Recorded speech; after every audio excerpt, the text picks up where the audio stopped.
Chicken chowmein তো অনেকবার try করেছি, তবে আজকে ট্রাই করব পনির চাউমিন।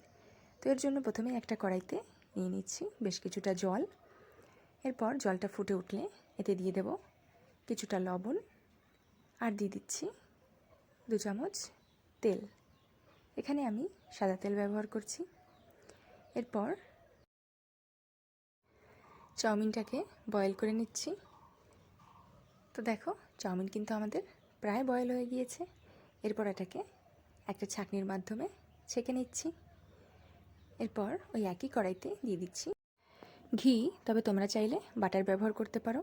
এরপর পনিরটাকে একটু লম্বা করে পিস করে নিয়েছি। এরপর পনিরগুলোকে ভেজে নেব সামান্য লবণ দিয়ে।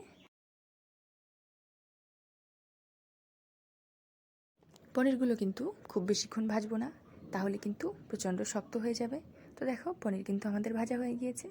এরপর এগুলোকে একে একে তুলে নিচ্ছি আর ওই একই ঘির ভিতরে দিয়ে দিচ্ছি কেটে রাখা পেঁয়াজ আর কেটে রাখা বাঁধাকপি। এখানে অন্যান্য ভেজিটেবলও ব্যবহার করতে পারো, যেমন গাজর, ক্যাপসিকাম, বিনস, ব্রকলি, যার যেরকম সবজি পছন্দ। বাঁধাকপিটাকে হাই ফ্লেমে সর্টে করে নেব। এরপর এখানে দিয়ে দিচ্ছি হলুদ গুঁড়ো, গোলমরিচ গুঁড়ো, একটু শুকনো লঙ্কার গুঁড়ো আর ম্যাগি মশলা। এরপর বাঁধাকপির সঙ্গে ভালো করে মিশিয়ে নিয়ে দিয়ে দিচ্ছি আমাদের বয়েল করা নুডলসটাকে। এরপর এতে দিয়ে দিচ্ছি সামান্য লবণ আর ভেজে রাখা পনিরগুলো।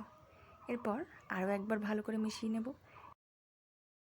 এখানে কোনো ধরনের সস ব্যবহার করছি না। তো দেখো চাউমিন কিন্তু আমাদের একদম রেডি।